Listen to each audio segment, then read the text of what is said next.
Assalamualaikum warahmatullahi wabarakatuh. Perkenalkan, saya Media Sucahaya MSI, dosen Prodi Komunikasi Visipkum Universitas Serang Raya. Pada kesempatan kali ini, saya akan menjelaskan tentang teori determinisme teknologi. Teori ini masuk dalam kajian teori-teori media menurut Peter John dalam bukunya Teori Komunikasi. Nah,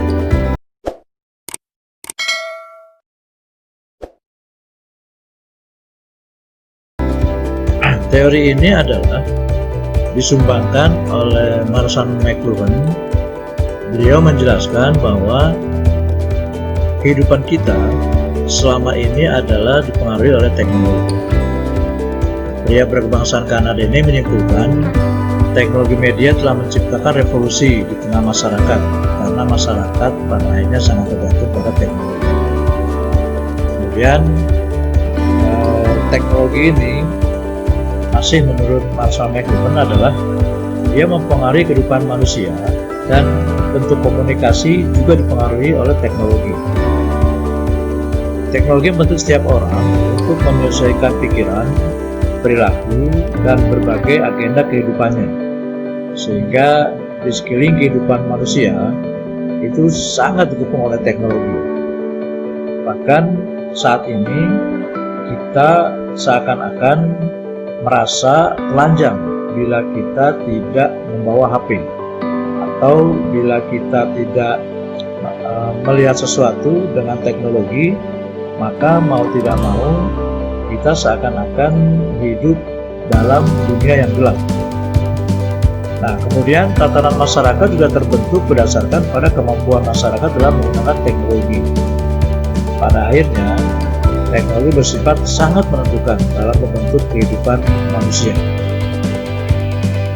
Teknologi juga ternyata menjadi penyebab utama dalam perubahan budaya. Teknologi menjadi penting karena menjadi kepanjangan atau eksistensi dari kekuatan pengetahuan dan persepsi manusia. Kita lihat misalnya dalam kehidupan kita sehari-hari. Apapun yang kita lakukan pasti akan bersentuhan dengan teknologi. Mulai saat kita bangun tidur, kemudian menjalankan aktivitas, kemudian bekerja, kemudian kuliah, dan kembali lagi ke rumah, istirahat. Nah, 24 jam kita sangat tergantung pada kemajuan teknologi. Kemudian dalam hal media bukanlah terbatas pada media itu sendiri, tapi segala sarana instrumen atau alat yang berfungsi memperkuat organ, indera, dan fungsi yang terdapat pada tubuh manusia. Dengan media, kita tidak hanya memperluas jangkauan dan meningkatkan efisiensi kerja kita, tetapi juga media berfungsi sebagai filter yang dapat mengatur dan menafsirkan keberadaan manusia secara sosial. Kita menonton televisi, maka di televisi itu ada berita-berita yang terkait dengan pemilu, terkait dengan kejahatan, terkait dengan bencana alam di berbagai negara. Kita baru saja menyaksikan pemilu yang dilakukan di Amerika Serikat, di mana pada akhirnya Donald Trump itu kalah dan diganti oleh Joe Biden. Nah, kita mengetahui semua itu melalui televisi, kemudian berkembang juga melalui website atau internet dan media sosial. Nah, tanpa adanya media massa dan media internet atau media baru, maka kita tidak mengetahui apa yang ada dan terjadi di belahan Amerika Serikat sana. Jadi dengan demikian, media, terutama media massa dan media baru atau internet, itu bisa memperluas pandangan kita, bisa menjangkau peristiwa-peristiwa yang ada di belahan negara manapun, dengan catatan peristiwa-peristiwa itu diberitakan atau peristiwa-peristiwa itu diliput oleh para jurnalis atau oleh netizen. Kemudian peristiwa itu ditayangkan melalui media massa atau melalui media baru. Media juga ternyata dia bisa meningkatkan efisiensi manusia dalam bekerja. Dalam industri otomotif, kita tahu sekarang semuanya sudah menggunakan robot, sehingga dengan demikian pemasangan baut, pemotongan, pengecekan, semuanya sudah menggunakan robotisasi. Kemudian dalam teknologi kesehatan juga sama, semua dalam beberapa hal kita untuk mengetahui kondisi kesehatan kita tidak perlu lagi ke rumah sakit, tapi dengan alat kita sudah bisa mengetahui berapa detak jantung kita, kemudian berapa kita sudah melangkah kaki, kemudian bagaimana kadar gula darah kita, itu semua sekarang tidak perlu lagi ke rumah sakit. Bahkan sekarang teknologi sudah menyesuaikan dengan pola aktivitas kehidupan manusia. Sekarang ada sebuah jam yang khusus diperuntukkan untuk mendeteksi jantung, sehingga jam tersebut tinggal ditempelkan di tangan kita, kemudian tangan tersebut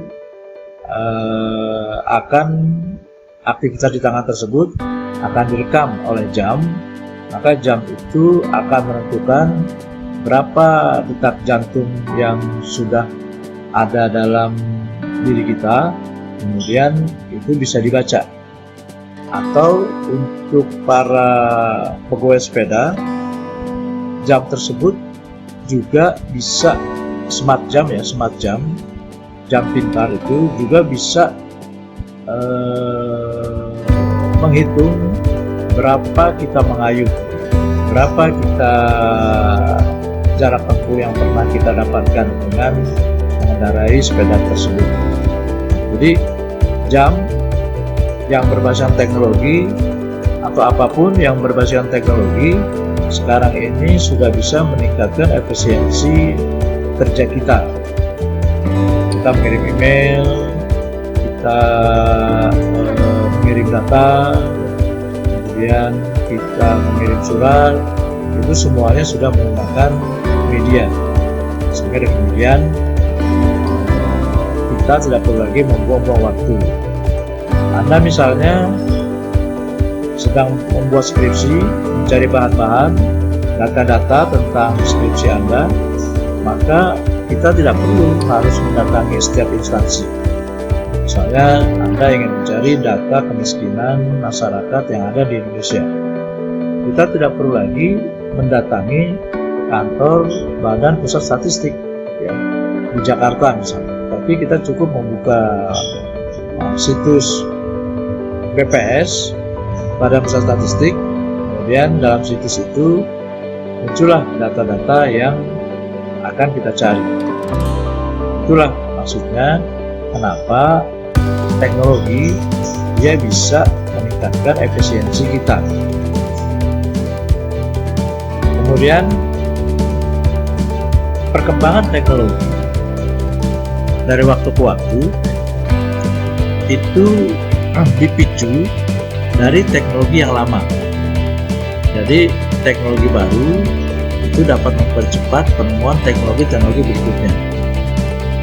Dan satu teknologi itu memiliki keterkaitan dengan teknologi-teknologi berikutnya.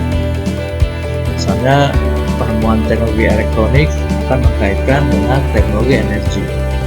Kenapa?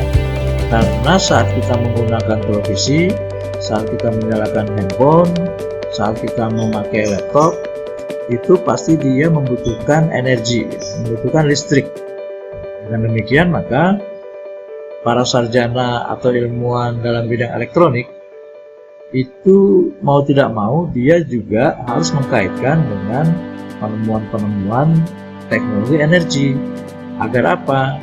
Agar penemuan-penemuan teknologi elektronik itu bisa berjalan dengan baik.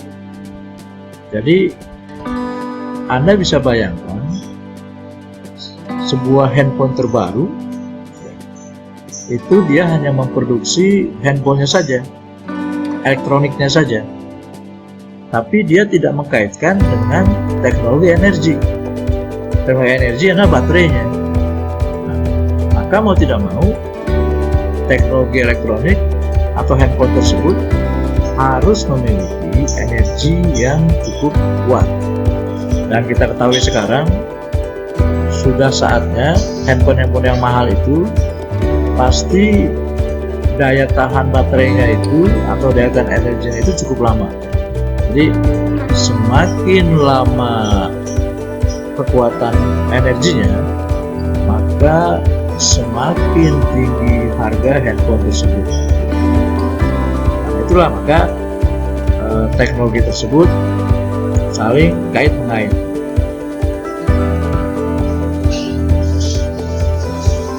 Kemudian berikutnya juga, fungsi teknologi itu adalah untuk mengurangi ketidakpastian yang disebabkan hubungan sebab akibat yang melingkupi dalam mencapai suatu tujuan.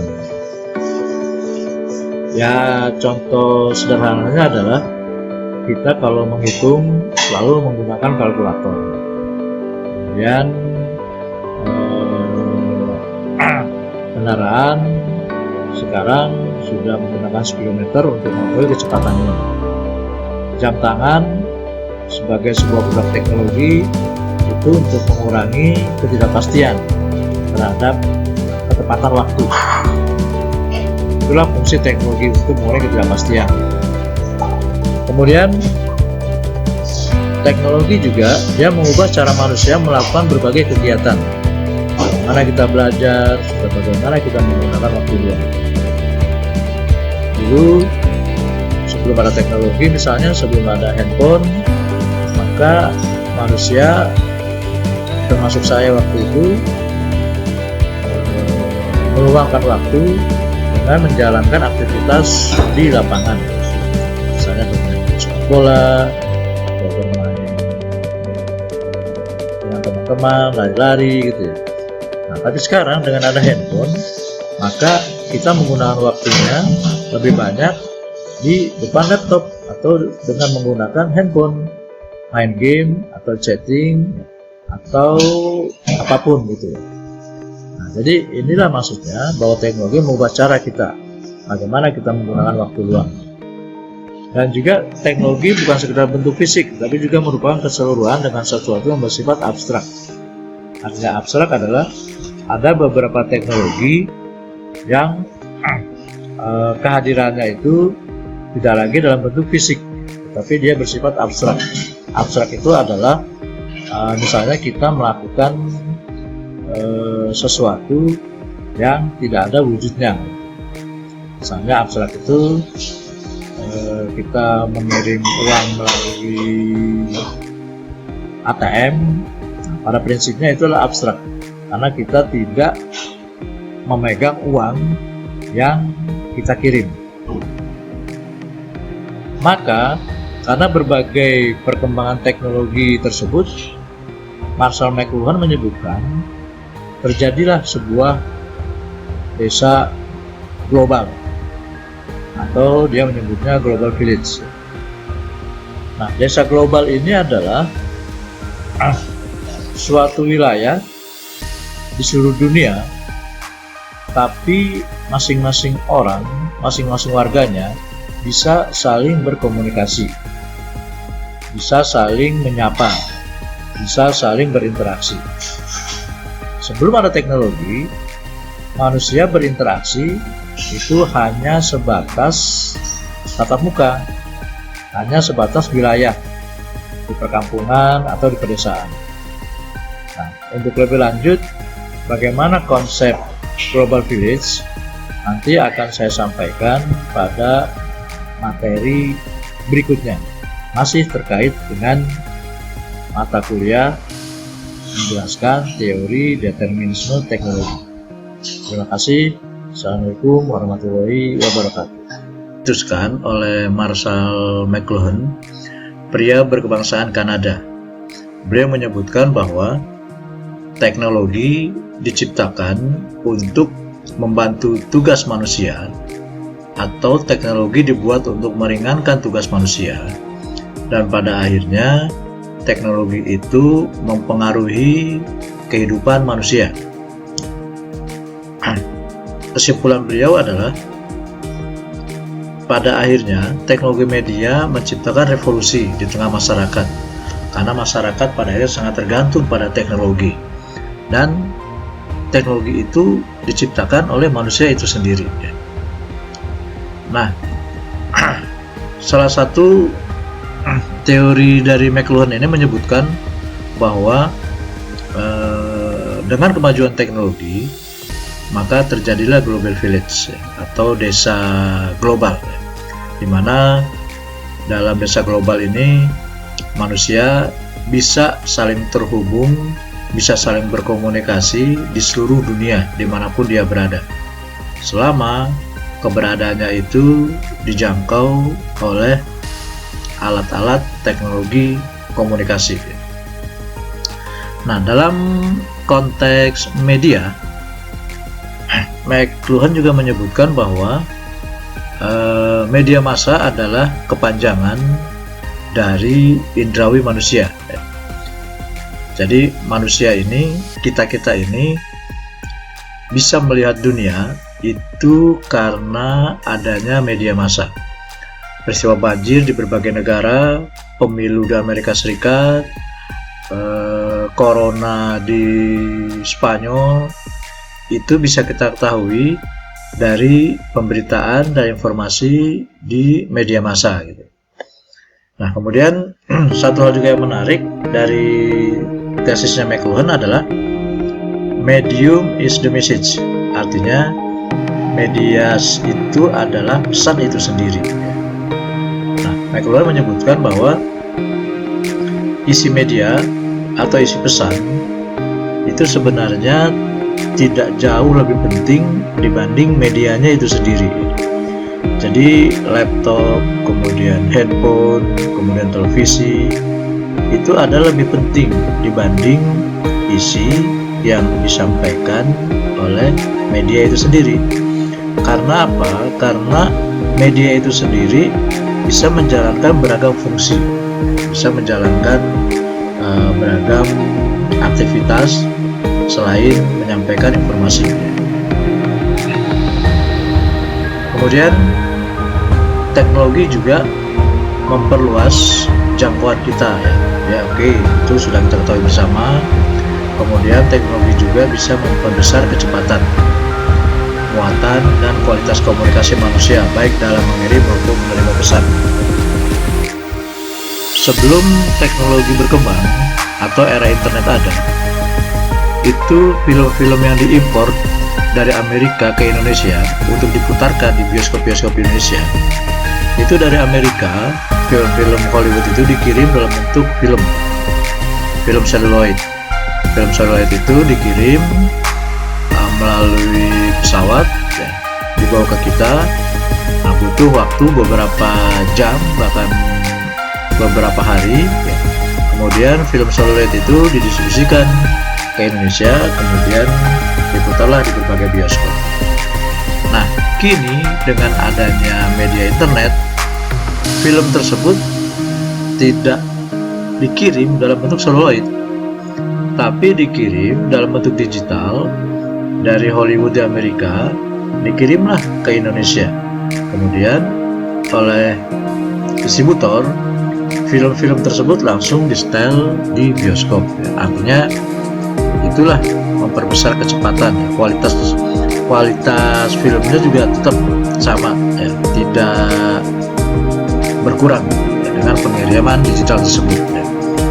Nah, itu contoh bagaimana ternyata teknologi bisa mengurangi waktu, ya, bisa melakukan berbagai efisiensi.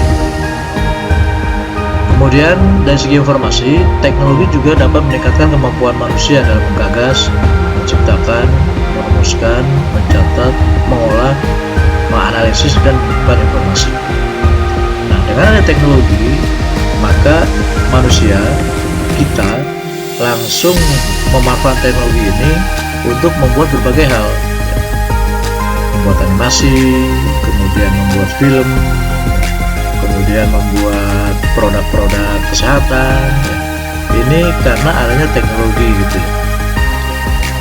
Adanya kemampuan internet dalam menyampaikan pesan, kemudian munculnya teknologi GPS, di mana teknologi GPS ini alat yang bisa memantau aktivitas sebuah barang, ya, maka muncullah bisnis yang disebut dengan Gojek dan Grab. Nah, jadi kita cukup memesan taksi atau memesan ojek melalui aplikasi yang ada di handphone gitu ya. Nah, teknologi juga akhirnya menggagas teknologi GPS itu bisa digunakan oleh perusahaan kurir atau perusahaan logistik untuk memantau barang-barangnya yang dikirim. Biasanya ada beberapa perusahaan logistik ya, atau perusahaan kurir di mana dia bisa mengetahui pengiriman barang itu posisinya ada di mana dan kapan waktunya tiba di tangan konsumen. Nah, itulah salah satu teknologi yang bisa melahirkan gagasan-gagasan bisnis baru yang lainnya gitu ya. Nah, McLuhan ya, dia juga membagi periodisasi perkembangan komunikasi menjadi 4 bagian, yaitu yang pertama Tribal Age, Literate Age, Print Age, dan Electronic Age gitu ya. Nah, periode pertama ini adalah periode primitif ya. Periode di mana manusia hanya mengandalkan indera pendengaran dalam berkomunikasi ya. Nah, komunikasi dalam masa primitif ini adalah dia lebih mengandalkan tatap muka gitu ya. Kemudian bahasanya juga sederhana ya, dan lebih kompleks ya, karena mereka belum menggunakan atau belum membakukan bahasa-bahasa yang selama ini kita kenal. Nah, ini masa primitif. Jadi semuanya adalah kehidupan yang sangat tergantung pada alam. Nah, periode kedua adalah periode literasi ya. Dalam periode literasi ini mulai ditemukan alfabet ya, menjadi angka-angka ya, menjadi huruf-huruf ya. Nah, dalam hal ini karena ada alfabet, maka orang mulai bisa menulis ya, mulai bisa menyusun kalimat dalam bentuk tulisan, kata dalam bentuk tulisan, meskipun tentu saja sangat sederhana gitu ya. Nah, sejak diketemukannya huruf ini, maka cara manusia berkomunikasi itu banyak berubah ya. Mereka tidak hanya berdasarkan pendengaran, tetapi juga mereka sudah mulai bisa berkomunikasi secara tulisan. Saat itu kertas belum ditemukan ya, belum diproduksi, sehingga alat tulis mereka menggunakan ranting, pohon-pohon ya, kayu-kayu yang bisa mereka tuliskan. Nah, periode berikutnya adalah periode print age ya, atau masa cetak. Nah, masa cetak ini diawali dengan penemuan mesin cetak oleh Johann Gutenberg ya. Nah, dia mampu membuat mesin cetak di mana pada akhirnya tulisan-tulisan bisa diperbanyak ya. Nah, saat itu yang dicetak adalah pengumuman dari raja ya, kemudian jadwal kapal-kapal yang datang dan pergi, kemudian iklan-iklan ya, pengumuman-pengumuman saat itu mesin cetaknya itu. Kemudian barulah diterjemahkan, barulah dicetak kitab suci agama Nasrani ya, Bible. Nah, Injil. Nah, itulah akhirnya yang dicetak ya. Nah, kemudian beberapa buku juga akhirnya banyak yang dicetak ya, buku-buku terjemahan ya.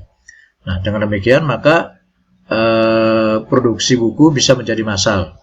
Nah, kemudian surat kabar, koran memasuki tahap ini bisa berkembang. Nah, kemudian tahap berikutnya adalah masa elektronik ya. Nah, masa elektronik ini diawali dengan penemuan telegraf oleh Samuel Morse ya. Jadi bahasa dikirim melalui kabel yang dibentangkan dari satu wilayah ke wilayah lain ya. Kemudian ditulislah pesan-pesan itu ke kota yang dituju gitu ya. Dengan catatan telegraf ini hanya bisa dilakukan bila dari satu kota A ke kota B itu ada jaringan kabel yang memang sudah dibentangkan. Nah, kemudian dari era telegraf inilah muncul era elektronik berbasiskan komputeris ya, yang lebih berkembang. Mulai dari telegram, kemudian telepon, radio, film, kemudian televisi, ya, fax, dan internet. Ya. Nah, kecanggihan teknologi ini pada akhirnya memberikan kemudahan ya, kepada kita semua dalam proses berkomunikasi. Ya. Bahkan McLuhan mengklaim periode elektronik ini merupakan periode yang paling mutakhir dari perkembangan komunikasi manusia, menggantikan periode sebelumnya. Nah, elektronik ini pada akhirnya melahirkan masa internet. Nah, masa internet inilah yang sekarang kita alami, di mana desa global seperti yang dimaksud oleh Marshall McLuhan itu akhirnya benar-benar tercipta. Anda bisa mengirim pesan kemanapun, Anda bisa berkomunikasi dengan siapapun selama jaringannya masih ada. Ya. Anda bisa mengirim apapun ya ke berbagai pelosok negeri, ya, ke berbagai pelosok negara, tanpa dibatasi lagi oleh ruang dan waktu. Ya. Nah, dengan demikian maka teknologi ini pada akhirnya yang awalnya diciptakan untuk membantu tugas-tugas manusia, pada akhirnya teknologi itu sangat menentukan kehidupan kita. Semua sangat ditentukan oleh teknologi. Misalnya, saya yakin dalam menjalankan aktivitas tidak lepas dari handphone, ya, Anda buka WA, Anda buka Instagram, Anda buka Facebook, Anda buka Twitter gitu ya. Nah, itu semuanya adalah ketergantungan dengan teknologi. Ya.